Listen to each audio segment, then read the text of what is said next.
Command Point is sponsored by Crossfire Games. Use code CommandPoint25 at checkout to get 5% off your next purchase. Link in the description.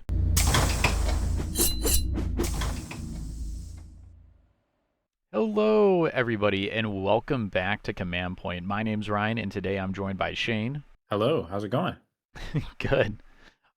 So today we are going to be taking a look at the new Kill Team TAC Ops, approved TAC Ops 2025 card pack that's going to be coming out very soon and will be the new standard for competitive tournament play in Kill Team, guys. We are very excited to be talking about these with you today. So Shane, where do we want to get started? Yeah, I mean, there's a lot to take in. I mean, a lot of stuff is the same, but we do have a new initiative Yes. system.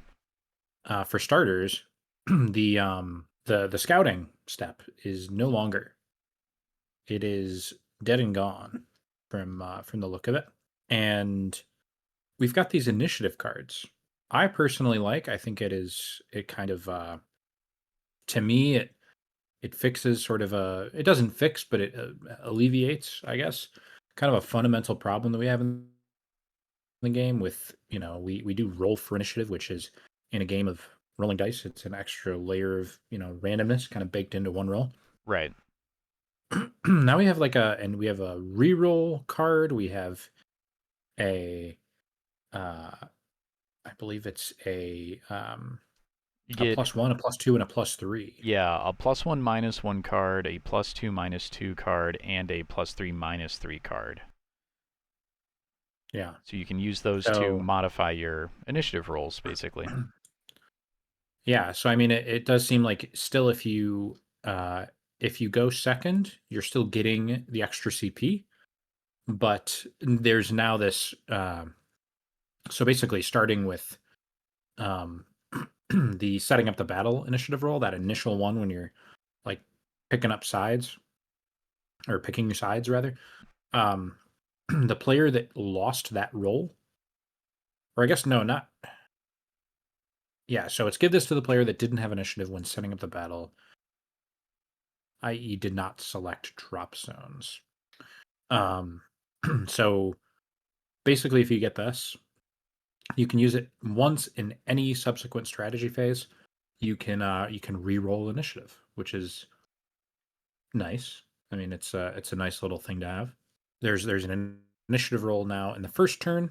Yeah, so that's another thing to get used to is, before we didn't have initiative on the first turn. We had it uh second, third, and fourth turn because in the first turn we just have scouting, but now we don't have that. Yep. So now in the first turn, if you lose the initiative roll, which notably that doesn't mean go second. It means you lost the roll because Yeah. you can win the roll and choose to go second. But if you actually lose the roll, then you'll get the +1 -1, and then in the next turn it's +2 -2, and then in the third turn, the loser of that roll gets the +3 -3, which is huge, like pretty gigantic, Yeah. honestly. Yeah. So, And I think honestly, what's also cool. Oh, one more thing, you can yeah. use these to make yourself lose the roll if you want to save the card for if you want to get the, so you have the +1 -1 and you're going into turn two.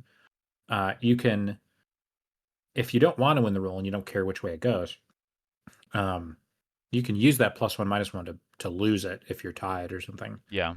or force a tie if you're gonna win the tie or whatever. Um, and then get the +2 -2 if you think that's going to be more important on turn three.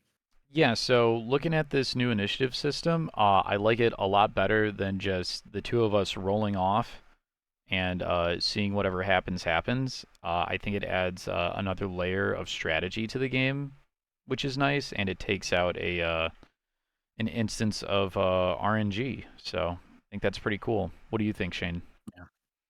Yeah. Well, it doesn't take it away, but it mitigates it quite a bit. Right. I've heard some people say certain teams that have reroll, or not reroll, but initiative manipulation mechanics, like say Right. Blades of Cain and stuff.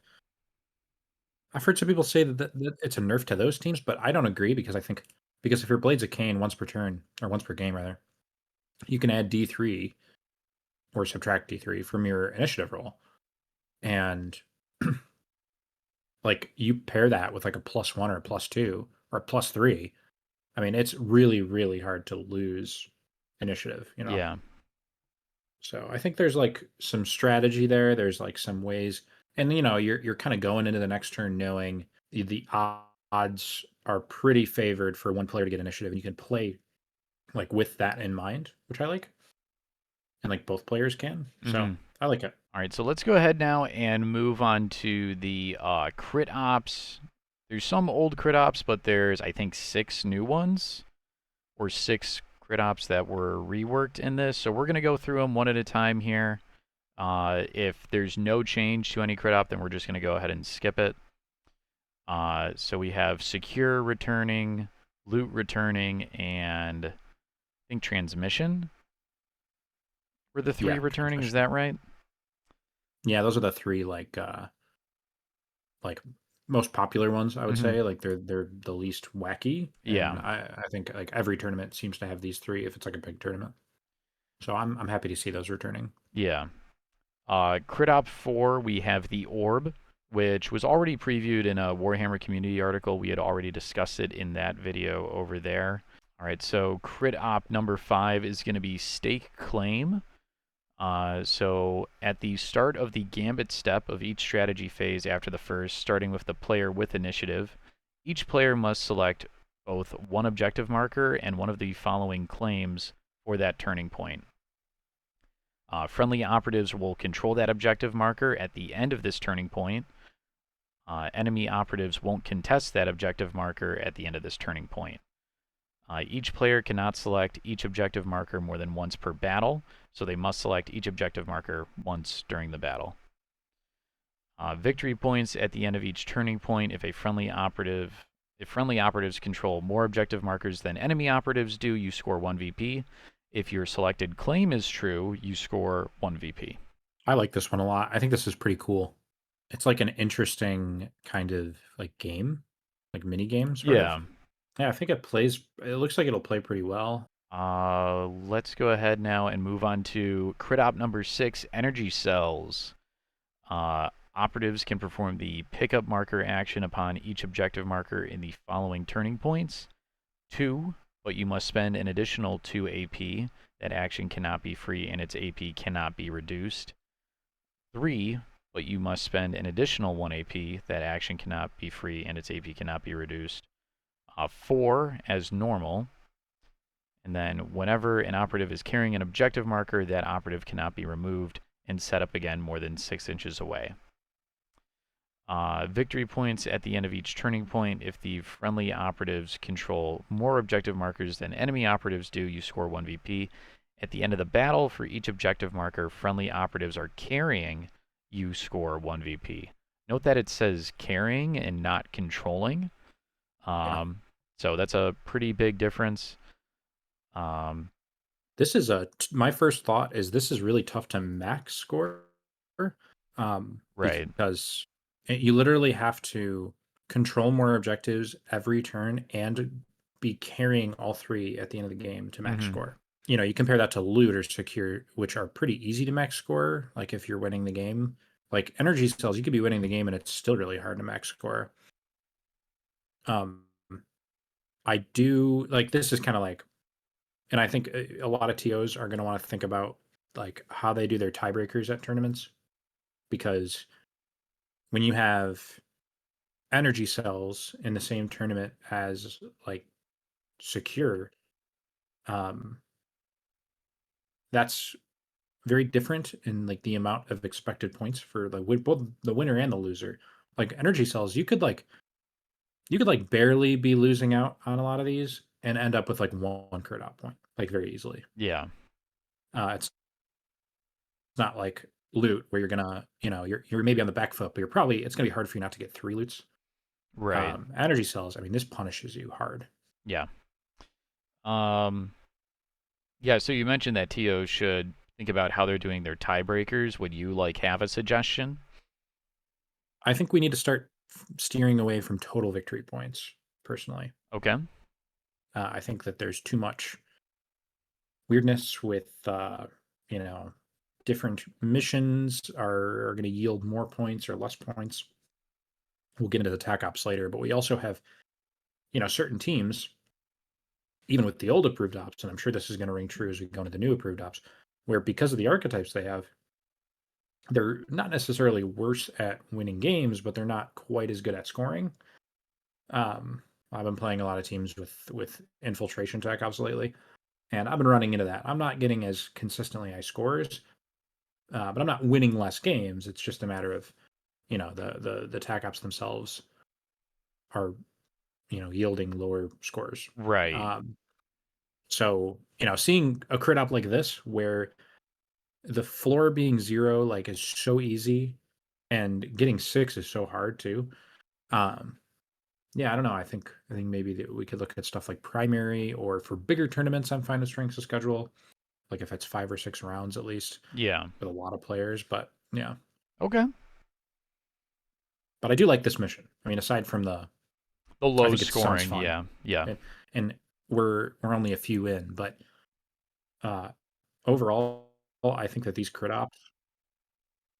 But yeah, I think that they're also kind of like simple in a way. Like they have their gimmick, but like I just remember reading Upload for the first time, and Intel and Extraction, and it's just like, oh my god, like Yeah. what even is this? But these, they have like a unique gimmick, but they're simple. It's you're still control more objectives than your opponent, carry objectives at the end of the battle. That's it, Yep. and I like that. I don't know. All right. Going on now to Crit Op number 7 download. Shane, do you want to read this one for us? So there is the mission action with this called Download. Surprise, surprise. It's 1 AP. You have to be basically on a center or your opponent's objective marker.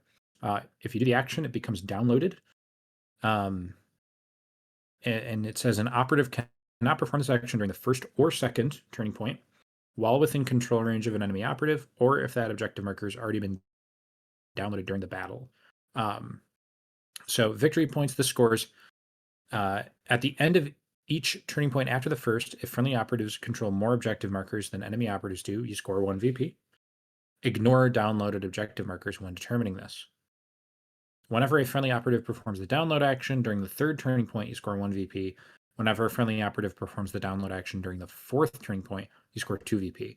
So, again, this is like very easy to digest to me. That's like the first thing that's sticking out to me. Like I read this once and I pretty much get how it works. I don't like have like a strategy quite in mind yet. I'm sure it's pretty easy to find strategies for this, but like it's simple. And I really appreciate that. Um I'm just trying to think of how this usually ends up scoring because okay, so controlling more than the opponent gets you 1. So let's say you do that on turn 2 and turn 3. And during turn 3, you download your opponent's objective. You get 1 point for that. And then control the middle in your home. And you get 1 point for that. So that would be 4. And then you'd have to download the middle objective to get 6.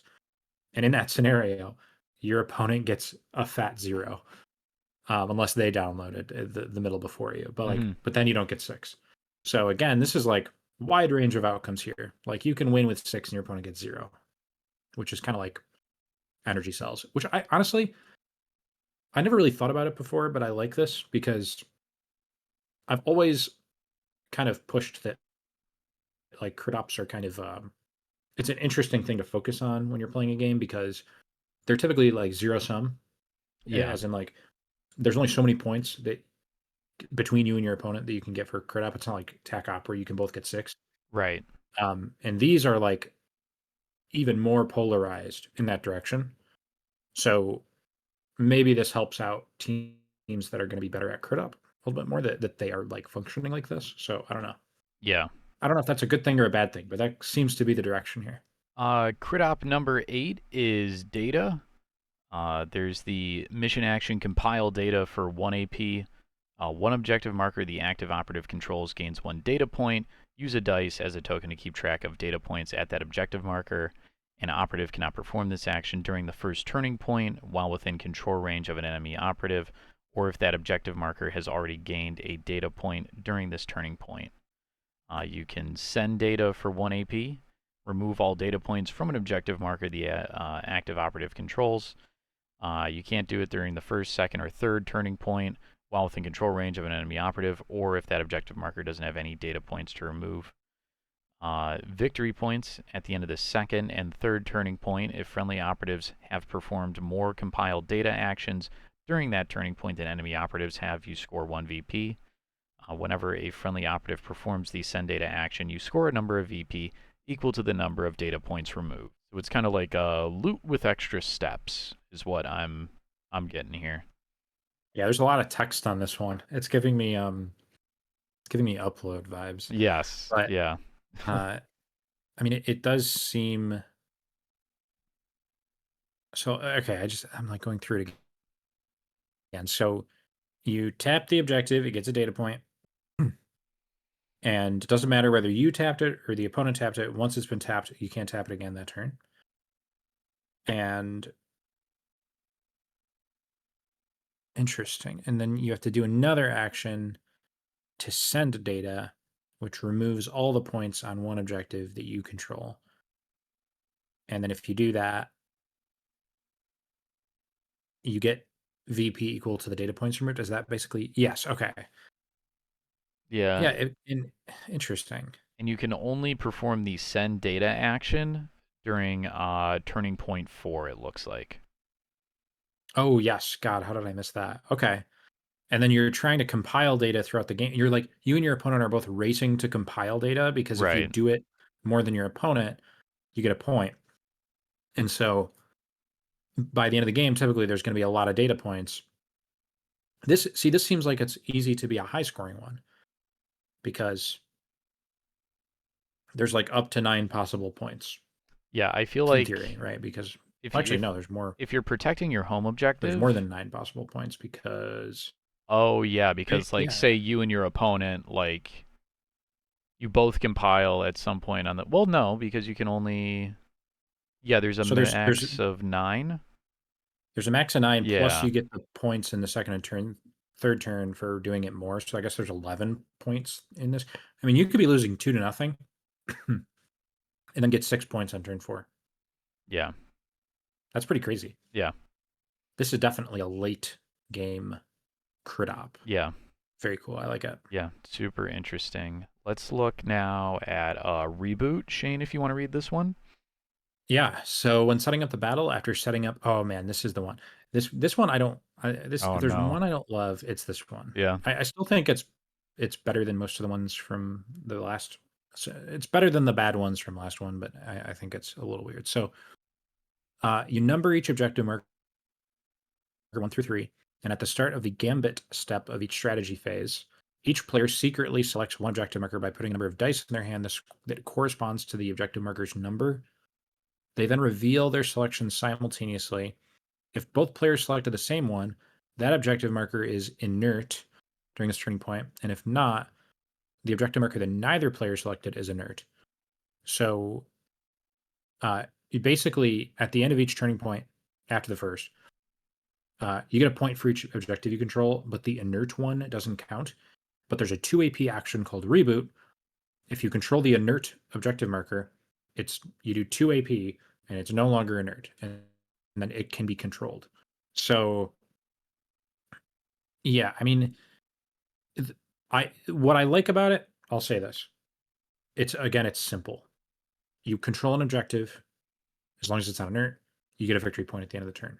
Straight up, that's all that it takes to get victory points. So this one's actually another one where it's pretty reasonably easy to get victory points. Um, yeah, there's 9 victory points potentially. But this inert objective, which is, I mean, there's like kind of a mind game factor to it, I guess, but it's basically random. Like this little game that you play with your opponent, you could think about it any which way, and they can think about it the opposite way, and you could get screwed over, or they could get screwed over. Yeah. You know what I mean? Like you could think, oh, I'm gonna make it mine, my home objective. I'm gonna say your home objective is 1. You're like, I'm gonna hold 1, and then maybe my opponent will think the same thing, and then the middle will become inert. Yeah. Or your opponent will just say, I'll make I'll do my opponent's I'll do 1 as well because my Yeah. opponent will, it's like Is there you ever, so when you think about it like that, it's like, is there ever a reason to select your home objective during this mission? Because you you run might that you be run that yeah. risk, right? Well, you run the risk if you don't do it. Say you pick the Oh middle yes, and yeah, your opponent is like, "Well, I'm gonna pick my home because I don't want it to be inert," and yeah. then Then it's yours then becomes it's your inert. home. Yeah, So, it's pretty random. like, Yeah. it's basically like, it might as well just be a D3, honestly. Like, the way that this is, like, Oh some yeah, just some people number are it gonna and then roll a d3. Yeah. yeah, like, some people are gonna pretend like there's mind games here, but, like, if you can have a mind game and your opponent can, like, accidentally beat you, it's not a mind game. Like, rock, paper, scissors, you can't go scissors and be like, "Oh, oops, I didn't think you'd take that, but I won anyway." But, like, this can happen with this. So, like, I don't get why it's not just a D3. Just make it a D3, but whatever. Um, it's random, but scoring, again, simple. Even the complicated ones in Approved Ops 25 are easy to understand, and Yeah. I like that. So do we wanna go into the tech ops now? Yeah. Yeah. So, we're gonna start out here with the recon tac ops, Shane. I'm going to start off with flank. Well, I mean, we can already skip flank actually because I Yeah, we just talked about remembered it. it's in the Warcom article. If you guys want to check that out, you can go and do that over there. Um, we'll move on here to retrieval. So you reveal this the first time you score VP from this tac op. The mission action retrieve for 1 AP. If the active operative controls an objective marker that hasn't been searched by friendly operatives, that operative is now carrying one of your retrieval mission markers, and that objective marker has been searched by friendly operatives. Friendly operatives can perform the pickup marker action on your retrieval mission markers. Operative cannot perform this action during the first turning point or while within control range of any operative. Victory points. The first time each objective marker is searched by friendly operatives, you score 1. And then at the end of the battle, for each of your retrieval mission markers friendly operatives are carrying, you score 1 VP. Yeah, it seems I kinda like this. It's interesting because you do the action, you get a VP, and then you're already holding the marker, you don't have to, like, pick it up with another AP.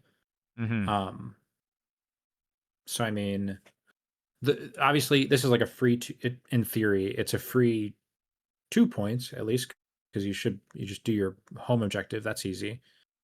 Um, the hard part is you gotta get to your opponent's side and, retrieve theirs, but if you do it on turn 4, you're probably good because you do it, and then the onus is on your opponent to kill the guy that did it so that you drop the marker. Yeah. And then you have to pick it up again. But like, if you're like a horde team, you might be able to do a pretty good job at this. Like, I think Kroot would be great at this. I just run a guy into the back objective and retrieve with poach Mm-hmm. on the last activation. This one seems pretty doable. All right. Next up, Shane, we have scout enemy movement. If you want to read that one. Yeah, so you reveal this the first time you do the scout action. The scout, it's 1 AP. You select a ready enemy operative, visible to and more than 6 inches from the active operative. That enemy operative is now monitored until the ready step. You can't do this while you have an engage order, during the first turn, or while within control range. And you also have to be more than 6 inches from them. Okay. And they have to be ready and visible. Okay. Before I even read the victory points, that's a lot of conditions. That's like 6 conditions. Okay, Yeah. let's go on. At the end of each turning point, after the first, for each monitored enemy operative that's visible to friendly operatives, you score 1 VP. Note that it doesn't have to be a friendly operative that performs the scout action. And you can't score more than 2 per turn. So okay, so right off the bat, this is going to upset some people because you can't you can't max score. It's like with implant. because at the end of turn 4, there's got to be, you know, alive enemies, at least 2 alive enemies, actually, that you also had to have scouted. Um, so, first of all, by scouting them in the first place, they need to be ready, they need to be visible, they need to be more than 6 inches. You can't have an engage order. First turning point, that's whatever. I'm not going to count that condition. And you can't be within control range, which is also reasonable. Um, but and then at the end of that turn, the guys that you scouted, you have to they have to be visible to you. So, and that's just one VP for one guy. So you have to do this action at least twice. And the problem with it, you're doing it to a ready enemy, which means that that enemy, in theory, they can just move out of your visibility when they activate because they haven't gone yet. And you can't kill them. Otherwise, you're not going to be able to scout them. Um, I'm on the record at this point saying that I think that like people are a little too they freak out a little too much about implant and like how I don't really think it matters that you can't score 21 points with implant with in the last approved ops. Um, it doesn't matter to me. Uh, this though, this is pushing it a little far because there has to be 2 guys alive at the end of the 4th turn for you to max this. And there's so many ways for the opponent to avoid giving you points on it. And you want to be doing the scout action early in the turn Yeah. because you're trying to scout ready enemies. So like after turn 1, early in the turn, you're trying to like a lot of the time you're trying to like do stuff. You're trying to go kill things and you're fighting, you're shooting. You're not sitting back on conceal and scouting enemy operatives. So maybe people will figure something out here, but I don't like this. Yeah. My early hot takes, I don't like this at all. Let's move on now to the Seek and Destroy TAC-Op archetype, starting with Sweeping Clear. Reveal the first time an enemy operative is incapacitated while contesting an objective marker, or the first time a friendly operative performs the clear action, whichever comes first. When an enemy operative that contests an objective marker is incapacitated, that objective marker gains one of your swept tokens, if it doesn't already have one, until the ready step of the next strategy phase. Mission action clear for 1 AP. A objective marker the active operative controls is cleared for the turning point. An operative cannot perform this action during the first turning point or while within control range of an enemy operative. Victory points at the end of each turning point after the first. If friendly operatives control any objective markers that have one of your swept tokens, you score 1 VP. If this is true and any of those objective markers are also cleared, you score 2 VP instead. And it says that you cannot score more than 2 VP from this TAC-Op per turning point. Yeah, that's a lot. um, I mean, in theory, it reads sort of simple. Like a guy goes on an objective, you kill him, the objective gets the token, Mm-hmm. you do the action on the objective that already has the token, and then you control that objective. Yeah.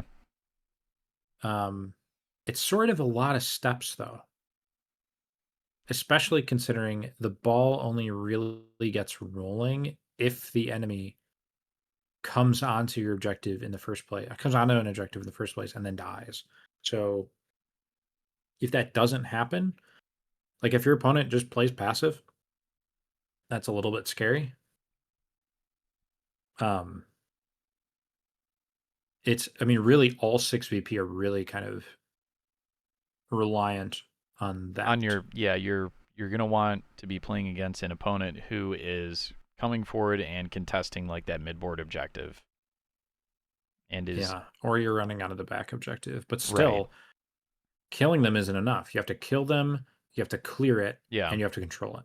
yeah, and you know, In theory, a 3 APL model can charge, fight, and clear the objective, but it's mm-hmm. like when you do the sweep and clear action, you kill a model on an objective, you perform the clear action. Um, but then what happens when you have to perform a a crit op action on that same Yeah. primary objective? Then we're really pushing the bounds of, okay, how are we going to prioritize our action economy? Yeah. Yeah, that's That's pretty tough. yeah. Don't love it. Yeah, I don't know.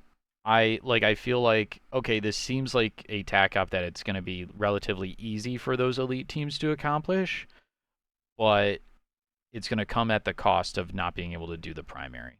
So, I don't know how useful this is, especially if going forward TOs are going to be weighing crit ops heavier than total VP. Let's move on, Shane, now to Dominate, if you want to read that.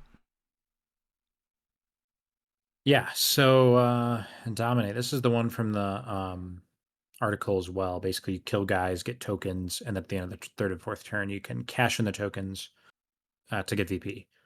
Um, this one is definitely really good for elites.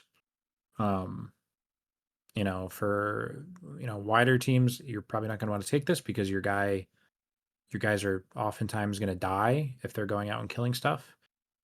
Um, I mean, definitely don't take this against elites because you have to literally table them. Yeah, you have to table them to max it, Yeah, and you have to table them, and the guys that participated in tabling them and getting the kills have to survive also. So that's just definitely don't take it against elites. yeah, But if you're playing as elites, pretty good yeah. against a wider team, especially. Yeah, for sure. I think this is probably going to be one of the more solid ones for seek and destroy archetype teams. I would agree. Last we have route. So reveal the first time you score VP from this op. Victory points whenever a friendly operative incapacitates an enemy operative. If that friendly operative is within 6 inches of your opponent's drop zone, you score 1 VP. If this is true and that enemy operative had a wound stat of 12 or more, you score 2 VP instead. You cannot score more than 2 VP from this op per I turning love it. point. It's I an don't. old classic, Yeah. and it's back. Yep.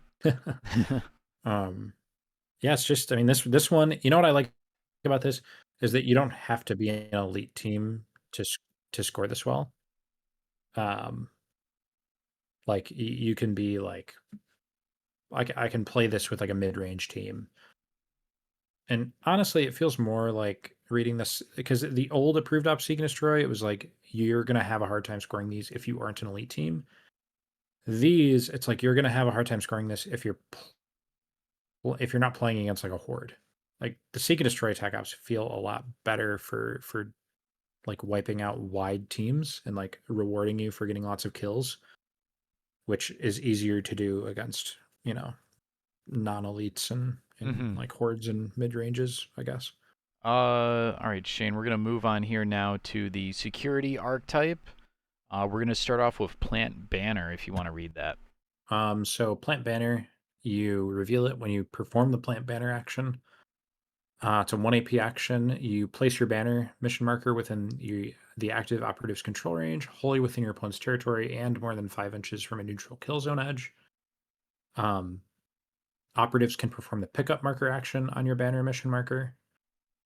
You can't do it during the first turn while within control range of an enemy operative, or if it's already been done during the battle. At the end of at the end of each turning point after the first, if your banner mission marker is wholly within your opponent's territory and friendly operatives control it, you score 1 VP. If that's true and no enemy operatives contest it, you score 2 VP instead. And it has to be in the kill zone to score. Mm-hmm. So this is pretty interesting. First of all, you have to place it very centrally. It has to be in your opponent's side of the board and more than 5 inches from a neutral kill zone edge. So it's more like in the middle of the board is where you're going to end up putting it. Not contested by enemies, ideally. Um, but then you can pick it up. Uh, so like I guess you can like move. Oh, that's so interesting because the token has to still be wholly within your opponent's territory, even if you're holding it. So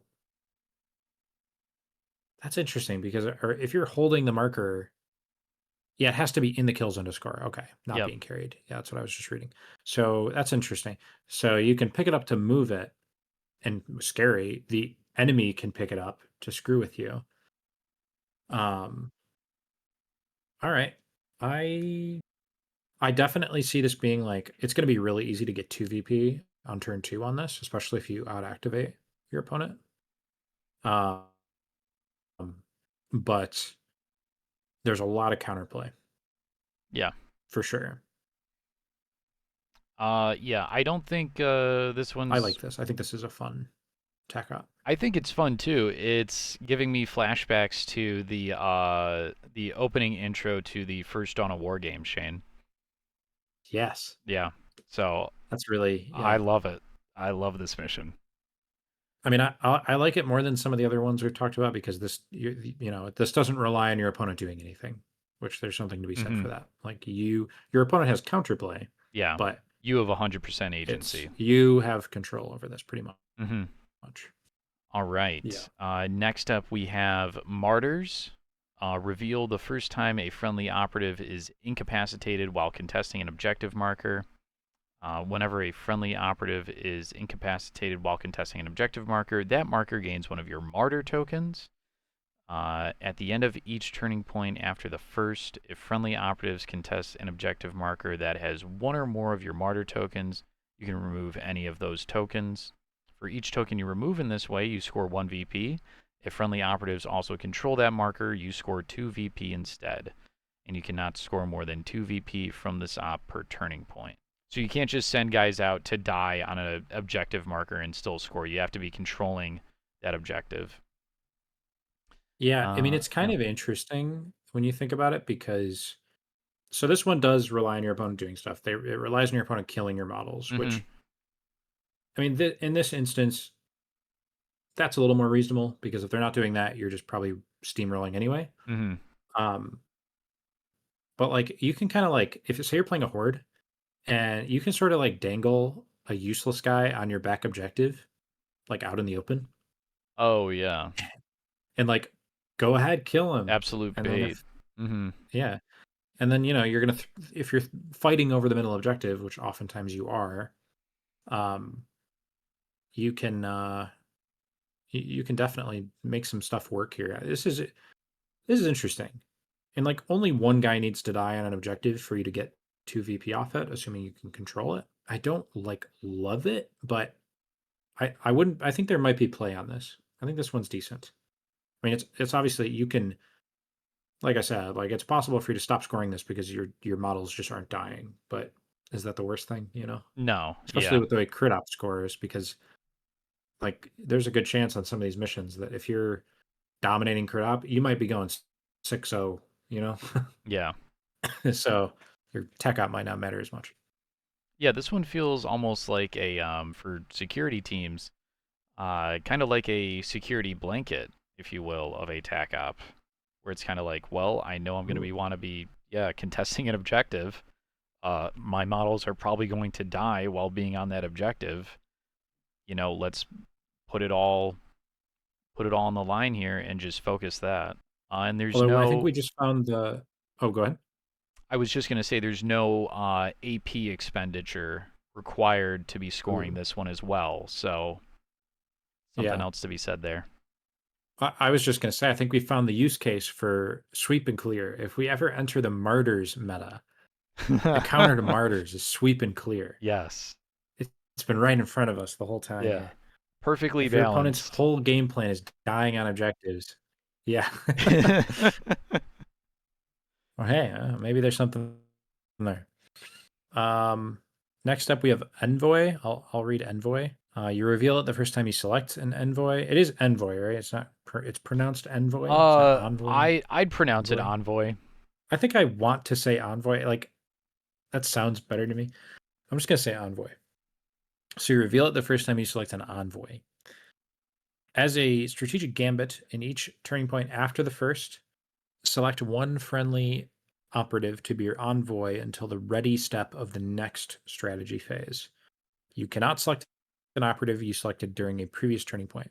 At the end of each turning point after the first, if your envoy is wholly within enemy territory and not within control range of enemy operatives, you score 1 VP. If this is true and your envoy has not lost any wounds, you score 2 VP. This one seems really good. I mean, I think we've been saying this about a few of them, but this seems really good for hordes. You just wait until last activation, throw your envoy up, get 2 VP. Yeah. I like the security tree. I Yes. way prefer these security tech ops to the old ones. Yeah, me too. Even like martyrs, which is like probably like if one of these is bad, it's probably martyrs, but even martyrs I kind of like. Like it's interesting. Yeah. A way less action intensive than the other ones we've looked at so far Yeah. in general. All right. So, last TAC op archetype here, we have Infiltration. Starting off here with Track Enemy. So you reveal it the first time you score a VP from this op. An enemy operative is being tracked if it's a valid target for a friendly operative within 6 inches of it. That friendly operative must have a conceal order, cannot be a valid target for the enemy operative it's attempting to track, and cannot be within control range of enemy operatives. For victory points, at the end of each turning point after the first, if one enemy operative is being tracked, you score 1 VP, or 2 VP instead if it's the fourth turning point.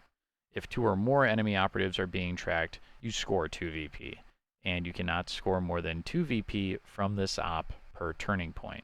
Kind of interesting being where in the last turning point, you're still going to score 2 VP even if you're only tracking one enemy operative. Shane, how valid do you think this is? You know, because this is kind of reminiscent of the recon tag up that we It's were like a talking about better, earlier. yeah, it's just better than what is it, scout enemy movement. So Yes, you don't yeah. have to do any. There's no action required. You just have to be at the end of the turn, um, within 6 inches of an enemy that's a valid target and have a conceal order. And you can't be within control range. So I mean, it is another one where you can't max score because you can't kill them. This one, at least on the fourth turn, you know, you can have one guy alive.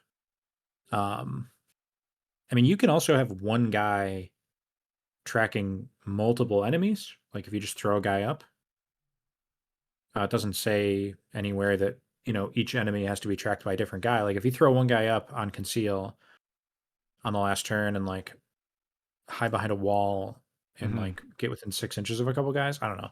This is somewhat interesting. It feels you don't have to be in their territory, which is cool. Like so if they're coming up on your position, you can like have a guy behind a wall and conceal like staring at them and get a couple points. Um yeah, this is okay. It's not like terrible. Again, I don't love that, you know, you're just like leaving guys alive. Yeah, Like, I don't know. It's probably fine. I haven't we haven't gotten the chance to test this one right here. Like try this out since we received this. So I can't say for sure. This one might suck, but it also might be okay. yeah, It's hard to tell.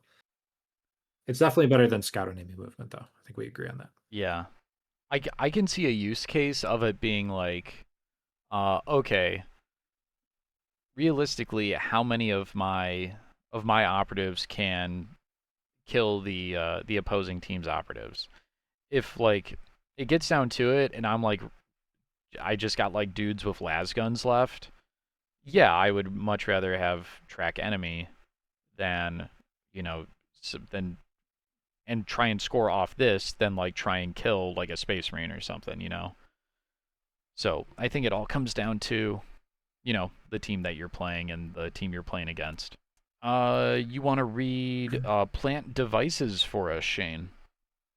Yes. So you reveal it the first time you do the plant device action.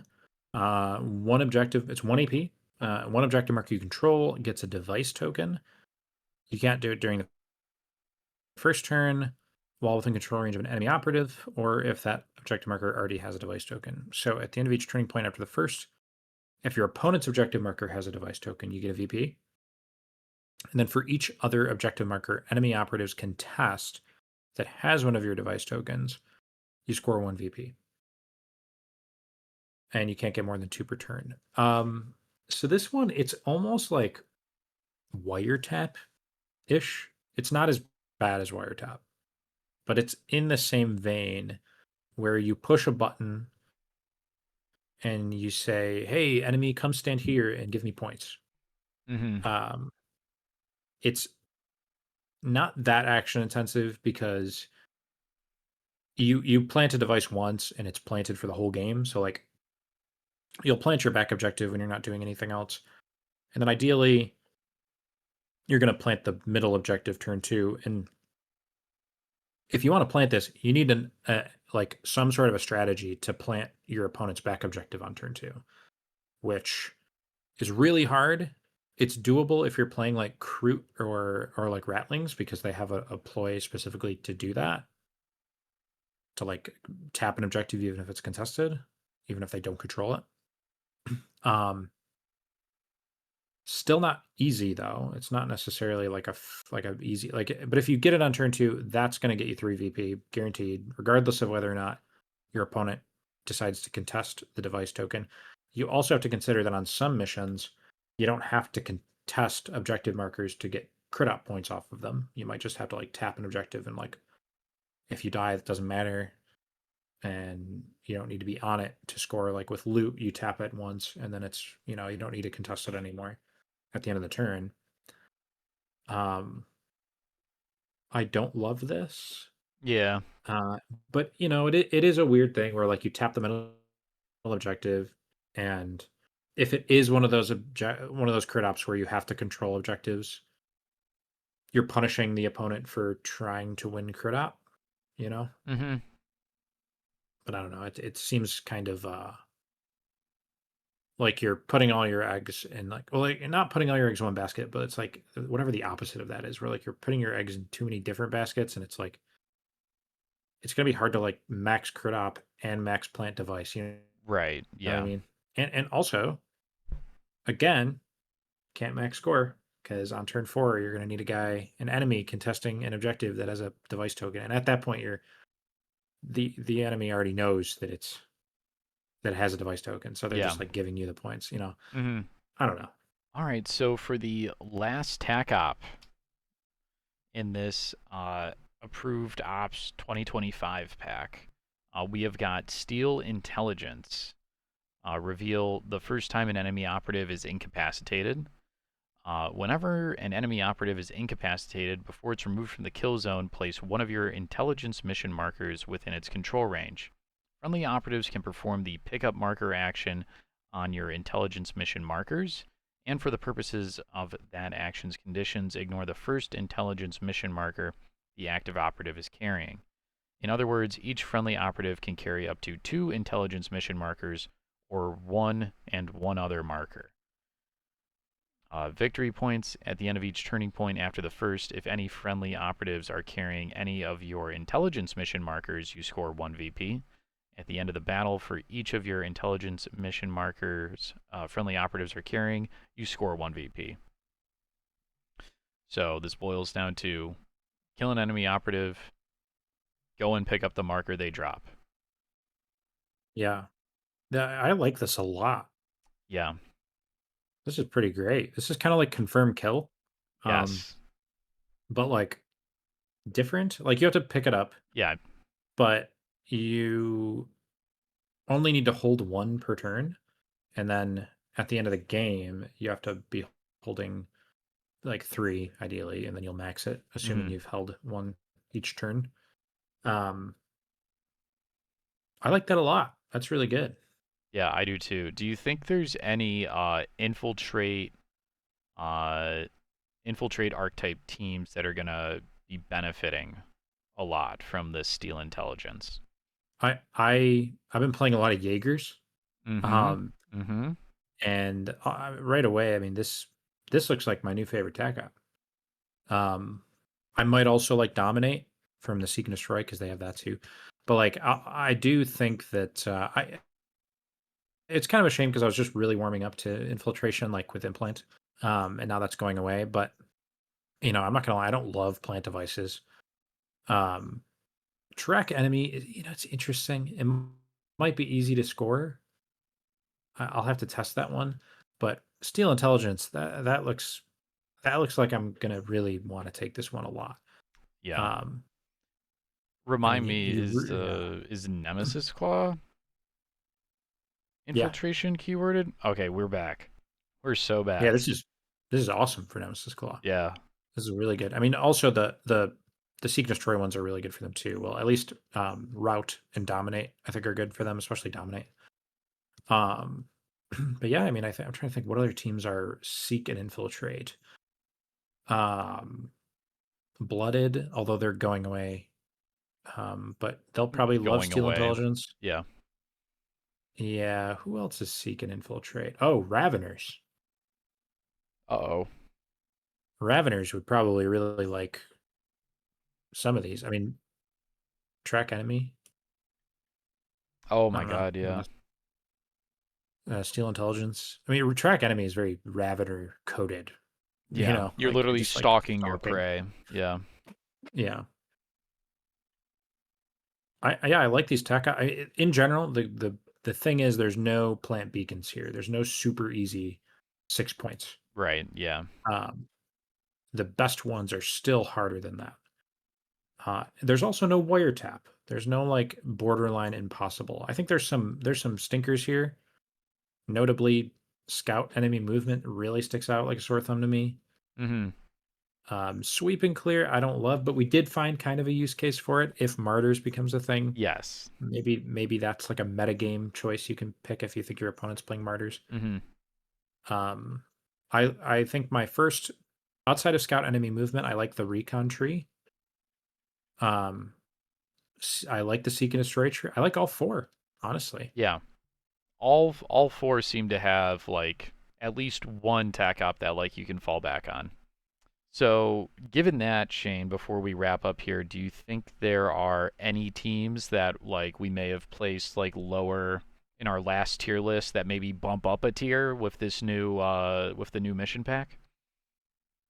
Ooh, maybe Nemesis Claw, possibly. I think that they actually like a lot of people say that like, oh, if you have Seek and Destroy and Infiltration, you're like gimped, and that wasn't so much true for all the teams of Seek and Destroy and Infiltration, but it was true in my opinion for Nemesis Claw in Yeah. particular. Mm-hmm. And I think they're gonna love these new Seek and Destroy tac ops. They're gonna love Steel Intelligence. I don't think they'll be planting devices or tracking enemies, but No. they have at least three really good choices now, depending on their opponent. I think all the hordes that can take security are going to be really happy. So, um, Yeah. Especially like, because there's no, well, with the exception of Plant Banner for 1 AP, Martyrs and Envoy, no APL needs be expended to score those. no, it's very like yeah, the security one is very like action action friendly, Mm-hmm. but there's like a lot of enemy counterplay, so I think they're very well designed. Um, yeah, I'm excited to get these playing. I mean, I although I do like the recon ones, a lot of these teams that were like leaning hard on like plant beacons and stuff, they're taking kind of a big hit. Um, I'll say as a higher tech player, I don't think higher tech likes this approved ops, these tech ops. Mm-hmm. I don't think they're really good at any of the recon ones, and all the security ones feel like they reward having more activations. I guess maybe martyrs is pretty good for them because you die and you come back, and Oh that's yeah. probably the only one. Mm-hmm. But even that, like, I don't know if I love the idea of martyrs being like your one go to. So I don't know. Mm-hmm. I can see higher tech hating these changes. Um, but I don't know. You gotta get games in on them first. But I like what I see in general for the health of the game. I Yeah. think this is better. Yeah, I'm super excited for the future of Kill Team, especially with the new Death Watch Kill Team and the new Ooh. the Necron Kill Team that's going to be coming out. We should have videos for both of those teams dropping today as well. So if you have not gone and watched those, make sure you go and check those out. I'm so excited, dude. You and I were That's talking cool. off camera kind of about how, Necron, like a new Necron team and the Death Watch returning to Kill Team. It's very nostalgic for the two of us, so we're stoked for it. Yeah, I can't wait. I Yeah. mean, I can't believe I'm saying this, Ryan, but I kind of want to play Death Watch too now. Like, I Oh don't just want to play no. the Necron. No, no, I no. want to play both No, teams. no, no. The Death Watch are mine. Come on now. Let me play let I'll me let play you a take little. him out for a spin. But anyway, guys, if you want to hear us talk about that team, go to the Death Watch video right now. All right, thank you guys so much for tuning in and watching our latest video here. If you like what you see and you want to support us a little bit further than beyond liking, commenting, and subscribing, you can go ahead and check out our Patreon down below. And also go ahead and check out the Discord channel as well. By my count, we are still the largest Kill Team community in the world over on our Discord. So free for you guys to go over and join that. But yeah, thanks so much for watching, and we'll see you all again in the next one.